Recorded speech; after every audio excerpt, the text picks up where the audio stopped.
Hi, Hey, I'm Julia, and I'm Amanda, and this is Much Needed Advice. a podcast for people who want to know what to do.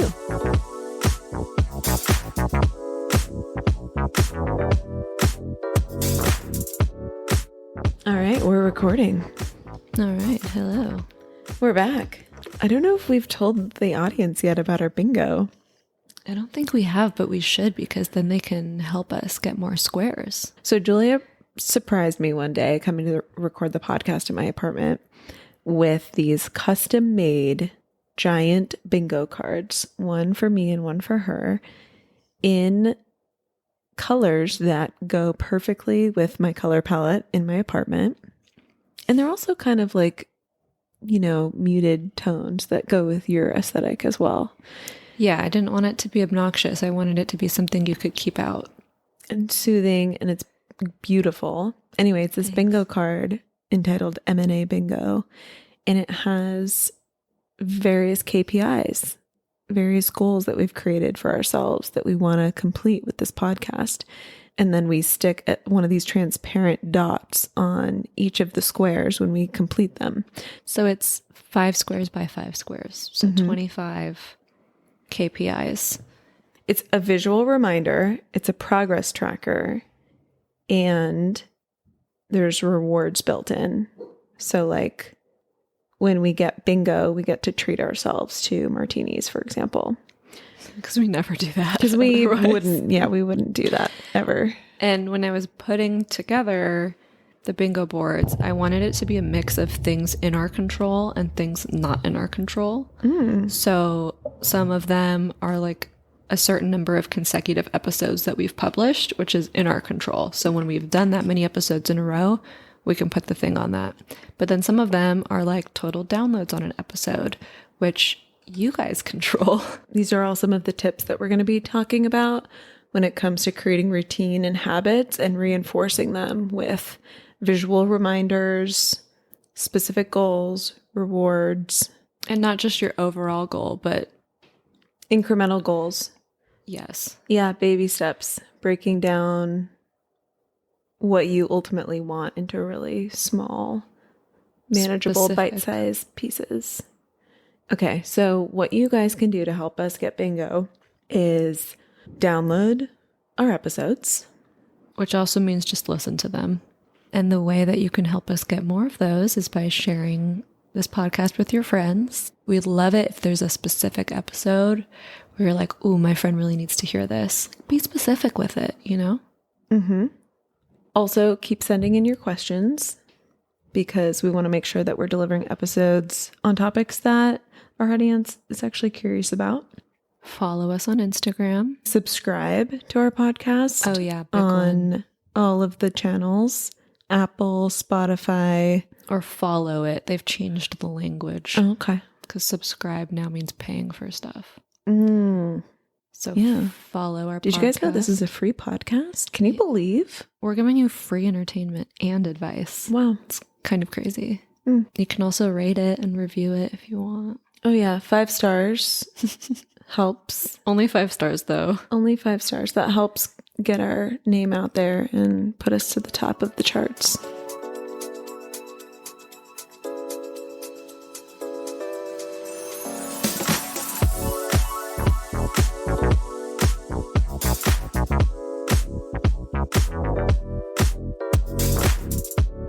We have a question from Evie, and the question was prompted by our episode with Jeff. Oh, I love it when that happens. Dear MNA, I just listened to your episode with Jeff, the screenwriter, and I want to start putting structure around my creative work like he suggested.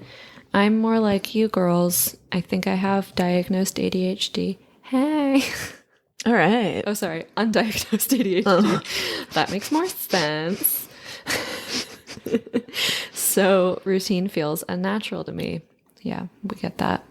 That being said, it's hard for me to be productive without it. Do you have any tips for creating a routine for dummies? Thanks, Evie. Well, we know because we've had to do it ourselves. And our tips around routine might feel extreme to people with great executive function, but I think they apply to everybody.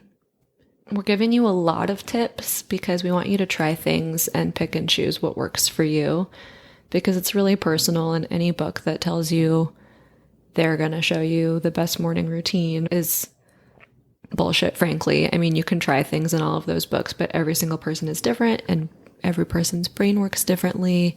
And like you said, Jeff does not have ADHD at all, and it's really easy for him to stay in a routine, and he's a creature of habit. Whereas for me, I have to change up my routine regularly because I become blind to a lot of things. Mm-hmm. Yeah, that's a good way of putting it. We've got 9 tips. 9 tips for creating a routine. You want to kick us off? Sure. Okay, for all you perfectionists out there, you're not going to want to hear this, but prioritize consistency over perfection. It's a really hard pill to swallow. But once again, as we always say, and I always have to keep reminding myself, it's more important to be consistent than it is to do things perfectly. Definitely. I have a small example for this one. I need to eat more protein. Mm-hmm. If you have ADHD, you need to eat more protein. For sure. Clinically proven that protein goes a long way to helping us function better, and sugar is really damaging, more so than for people without ADHD. Yeah. So I had this health perfectionism before that I had kind of grown up with, which was like, if I'm going to get a protein powder, it needs to be the healthiest, cleanest one, and I need to put it in a smoothie with fruits and spinach and have a big green shake and chia seeds and whatever. I don't like those. So then I would just not have protein. Mm-hmm. Doesn't that sound gross? Yeah, you just avoid doing it. People like that. That's fine. Good for you. I don't really like fruit. We hate you. Fuck you. I don't really like fruit that much. Those smoothies make me really full and I never finish them. And then like the super clean, like veg-based protein, I've tried like the quote unquote best, healthiest ones, and they taste like literal dirt. Mm. So I finally realized I just need to find a protein powder that tastes really good that I can just shake up with milk and chug, period. And now you're getting your protein in, and that's what's important. And you're getting the job done. Yeah, it sounds so silly, but I feel like our brains can create these little roadblocks when perfectionism comes in. Totally. And then you just don't do anything because it seems too hard. And that leads into our next tip, make it fun. What's our motto on the podcast? If it's not fun, why do it? Yeah, if it's not fun, what's the point? Oh yeah, if it's not fun, what's the point? As always, make it fun. And this is really about the fact that, especially for me, if something sounds like it will taste gross or like it won't be fun to do, I'm just so much less likely to do it. It's so much harder to get over that hurdle and to envision myself adopting a habit that is going to just be a pain every single time. And that you have to clean the blender every time. Like every day you're washing the blender. Oh, yeah. Yeah. Or like your fresh kale is going bad before you can use it, or, you know, something as simple as making a smoothie can have all these other ancillary tasks around it that can be prohibitive. Anyway, make it fun versus just muscling through a habit that sounds like it's going to be unpleasant. So, for example, make your workout something that actually feels like a treat. So for me, I just bought a Pilates package. And they're private Pilates classes. I found a place that was reasonably priced, that's totally focused on Pilates, that I really like. And it feels like I bought something really nice for myself as a luxury. And it also helps that I'm meeting up with someone one-on-one. There's some accountability there. And it's so much more fun than if I were to say, oh, I've got to, get up and go running every morning at 6 a.m. because that's what other successful people do. So. And some people like running, and you guys are weird. We hate you too. No, but I mean, just nothing sounds worse than the people who are like, I get up at 5 a.m. and go for a 5-mile run in the cold with my long sleeves around my thumbs and just pounding the pavement, jarring all my muscles and organs. Hate it. Like, how unpleasant does that sound? But if I'm like, oh, I have a lunchtime Pilates class where I get to meet with a nice lady and listen to cool music that I like from my own iPod and, you know. iPod. I don't know where that came from. I've just been exposed as a fraud. That part was obviously untrue. But she does let me pick a playlist. Okay. Our next tip is keep visual reminders. Keep visual reminders of your goals so remembering them doesn't feel like a chore in and of itself, because it's a lot to keep track of. Just like we were talking about with our bingo board, that's like a fun visual reminder of what our goals are. Mm-hmm. Another example of visual reminders is having your bottle of pills out on your sink, making a mood board phone background. I have one of those. That's like a collage of all my goals. So the 10 million times a day I look at my phone, I see them all. Put a Post-it note on your laptop. Just don't give yourself extra work by making yourself remember everything. Exactly. That's silly. Julia also just sent me a photo yesterday of an like old-timey chore chart that like is used for kids. When in doubt, do the things that you did as a kid where your time and habits were managed. And do that for yourself now as an adult. So it's this giant chore chart, but I'm going to get it customized to the things that I need to do every day. And then there are these little sliders that you slide to the right when you've completed it each day. And then you get to see what you've done. But as we know with ADHD, out of sight, out of mind. So if it's not visual and involves some kind of a physical interaction, you're less likely to complete the task. I have these daily and weekly notepads that are broken out into to-do lists, days of the week, a habit tracker at the bottom.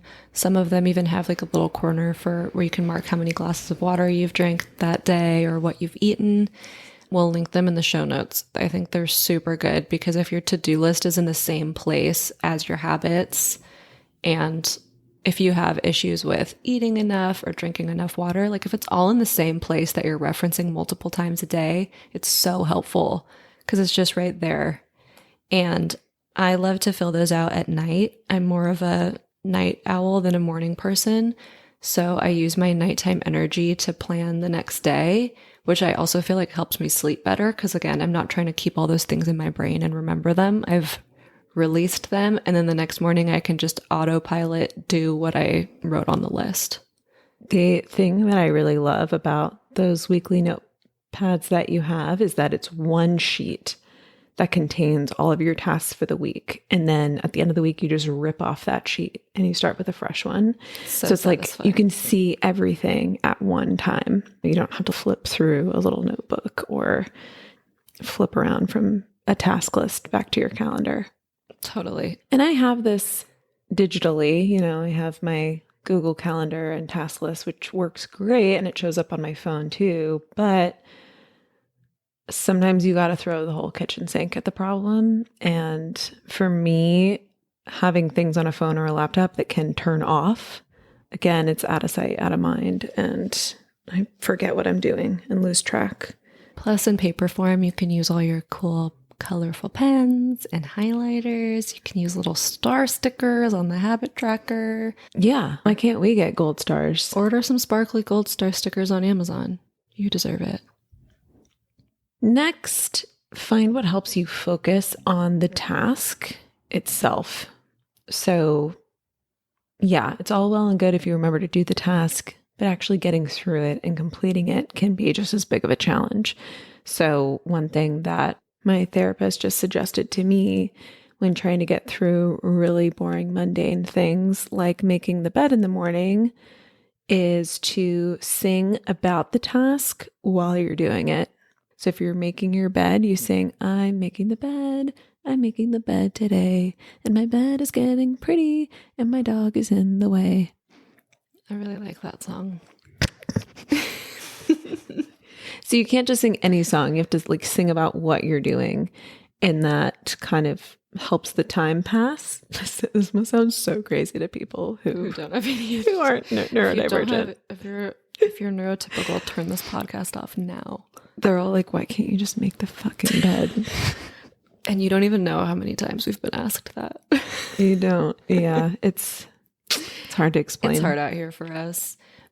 Another example of this, I think that we both do, is while doing laundry, putting on an audiobook or putting on a podcast so that your brain has something that it can latch onto that can keep it occupied while you're doing something really mundane. Totally. I live for an audiobook. Even though it sounds contradictory, sometimes the way to stay present is to drown out all those voices in your head. Yeah. By having loud music on or having a podcast or a book on, because there's so much chatter in your brain. You have to literally drown it out for you to be able to focus on one thing at a time. Yeah. It's almost a little bit like body doubling. Even while I'm working from home, I'll have a podcast on just so there are other voices in the room. So it feels like I'm not alone. And there's something about that can keep me on track. I think that's why people have really good ideas in the shower too. Because one, there's no distractions. And two, like the sound of the shower is kind of loud. It's like a loud white noise that drowns out your thoughts. Wow. And you can't pull out your phone or do any of those things. So I don't like baths. They're too quiet. But the shower is like a loud white noise, no distractions. And everybody says that's where they have their best ideas. That's genius. Thanks. Okay, our next tip is to habit stack. So habit stacking is basically like tying one habit to a habit you already have. And this helps you make these habits more automatic and less conscious. So again, you don't have to think about these things. They don't have to take up brain space. So an example is if you need to take your medication every morning, keep it on the sink. So every morning when you go to brush your teeth, you can just take it at the same time. Another example is put a little trash can in your car. And every time you get gas, when you're sitting there waiting for the gas to fill up, you empty the trash can. A third one is if you make coffee at home, after you turn on the coffee machine, do whatever new habit you're trying to do while the coffee's brewing, whether that's a 5-minute meditation, whether that's 20 squats, whatever it is, just tie it to a habit that already exists, and it makes it easier to get those new ones going. The next few tips are related to how dopamine works and how dopamine's role in building and maintaining habits, and specifically how people with ADHD tend to have lower levels of dopamine, which is what makes it harder for us to develop and maintain habits. When a behavior is performed and reinforces a pleasurable feeling, dopamine is released, which reinforces the behavior and makes it more likely to be repeated. This process is known as habituation. And the habit system of the brain is the cue, action, reward system. So those are the 3 steps of any habit. First is a cue. A cue is a trigger or stimulus that signals the brain to initiate a behavior. That can be internal or external, such as at a certain time of day, you do this, or at a specific location, you do this. The second part is the action. That's the behavior that's performed in response to the cue. And then the last part is the reward. That's the pleasurable outcome or reinforcement. So a reward is not always like you get a treat. A reward can be you did a hard yoga class and then you feel so good in Shavasana. So we want to try to use this habit system to our advantage, and we want to keep it in mind when creating habits so we're working with our brain and not against it. Yeah, so our next tip is to set up your cues in advance for all of the habits that you want to create. So an example of this is setting an alarm on your phone, laying your clothes out the night before. So that's your cue in the morning to put them on and go straight to your workout. For every habit, think about what the cue is going to be that's going to trigger you starting that behavior. even just scheduling things in advance and having them on your calendar, even having things on the calendar, as long as you're looking at your calendar, is a cue. For example, the fact that I have therapy at the same time every single week, it's already on the calendar. I don't have to think about it. Not only are those cues set up for me in advance, but there's also this built-in momentum. I don't need to come up with the idea of, I need another therapy session. I need to schedule it. It actually takes out a lot of daily decision making and time and energy and brain capacity if you already have things pre-scheduled. And it's nice to go, oh, it's a Tuesday at 6 p.m. This is when I take yoga, or even like, this is when I hang out with my friends at Julia's house. Yeah, I miss that. And we used to watch have reality scheduled shows. hangs, and we would hang out so much more. Yeah. Yeah, and it was great. And we didn't even have to think about it. No, it was just like, it's Monday night, so we show everyone's up. coming over. Yeah. Loved it. So anything we can do to think less. Yes, that's the goal. Make all of these things as easy as possible. And speaking of those weekly hangs, our next tip is establish accountability. So knowing that at least one other person is going to be showing up to whatever you're doing. So for me, having my one-on-one Pilates classes, I cannot miss them. If there's a girl that's going to be standing there waiting for me, there's a lot more riding on that. Or if all of my friends are together in one place and they're missing me. Evie mentioned that she wants to have more structure around her creative work. And I don't know if that's your full-time work or something on the side, but you could find a buddy who wants the same thing. If you're a freelancer, you could every Tuesday morning meet at a coffee shop and work together. Or if it's a side thing, you could every Saturday morning do a brunch and work with a friend and just have a standing thing. Like, there's your structure. Now on Saturdays for 3 hours, you're working on your creative stuff and you have a buddy and you get to eat brunch. Boom. Another way I like to play into this system is to reinforce the reward as much as possible. And sometimes that's just saying it out loud. Like, sometimes I'm late to things. What? But when I do manage to leave on time and account for parking, and I'm driving somewhere with plenty of time and I don't have to rush and I'm not freaked out the whole drive that I'm going to be late, the whole time I'm driving, I'll be like, this is so great. I'm not stressed out. I'm really proud of myself that I left the house on time. And it's just reinforcing that reward. So the next time, it's really easy for me to remember how good it felt to be on time. Yeah, you got to be mindful and really make note of what that reward is and how good it feels. I say that to myself every time I don't procrastinate. I'm like, wow, this was so much better. The product is so much better. I feel better about myself. Everyone's happier.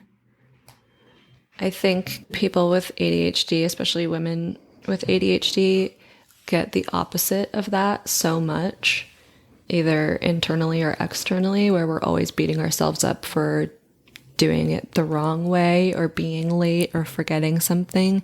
I think it's really important to reinforce the other side of that. Yeah, that positive self-talk. Yeah. Pat yourself on the back. As you do these habits more and more, you start to crave them. Your body starts to crave showing up to physical therapy or Pilates or whatever it is. It becomes easier and easier because your body starts to make note of that reward on its own too. And our last tip is to use a progress tracker. So kind of like our bingo board, it really helps to actually see yourself making progress. So whether that's sticking the stickers on the boxes or seeing your body get stronger, seeing your abs come in, seeing the weight that you use when you work out go up. Sometimes these things are really hard to notice unless you're seeing a change visually. It can't be just one huge overarching goal. You have to be able to see the progress. So when it comes to creative work, the way that you can do this is break down whatever your project is into small steps. So, for example, I'm building a website right now that's got a lot of different elements and a lot of different pages. And so I've written down every single thing that I need to do. And I get to cross off every day that I did 2 things on the to-do list, and I can just gradually make progress and finish it instead of trying to do it all at once, burning myself out.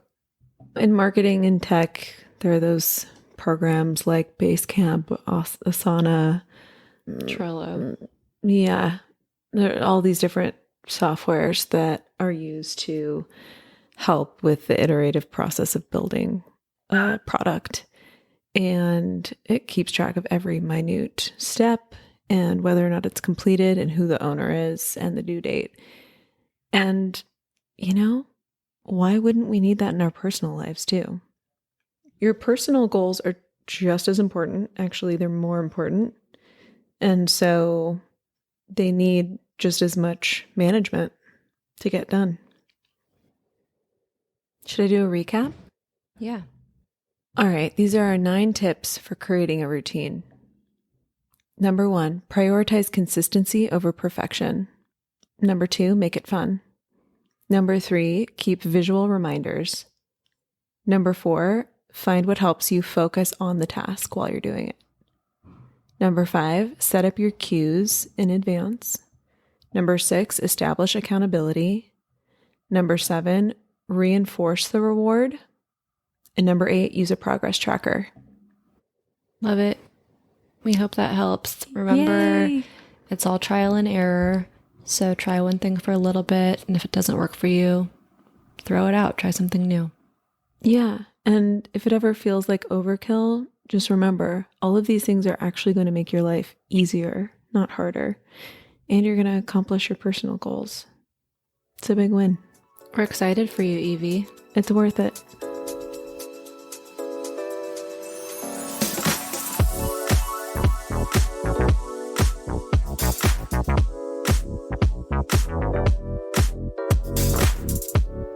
It's time for some Recs of the Week. Do you have recs for us, Julia? I do. In fact, I mentioned this rec a billion times in this episode. Let's make it official. My rec of the week is my weekly planner pad. Tear off 52 undated weekly sheets, daily to-do list, notepad, habit tracker, academic planner, notebook, daily work planner. Gotta love Amazon Remember SEO optimized titles. Yeah, I already spoke about it at length. It's my weekly notepad planner. I'm going to link it in the show notes and give it a try. It's $14. It's for an entire year. And it's nice to just tear it off at the end of the week and throw it away.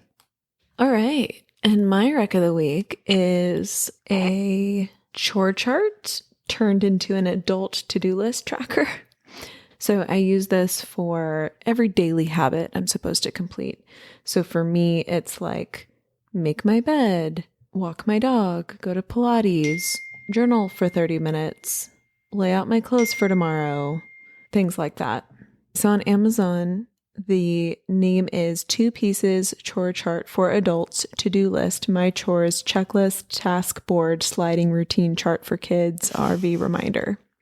I like having it in my bedroom so I can see everything switched from the red X to the green check mark at the end of the day. And that tells me that I've completed all of my habits for that day and I'm making progress toward my goals. Thanks, everybody. Bye. Bye. So that's what we think you should do. What do you think? Rate, review, and subscribe wherever you get your podcasts. Do you need advice? DM us on Instagram at much.needed.advice or email us at muchneededadvicepod@gmail.com. Bye. How did we become one voice?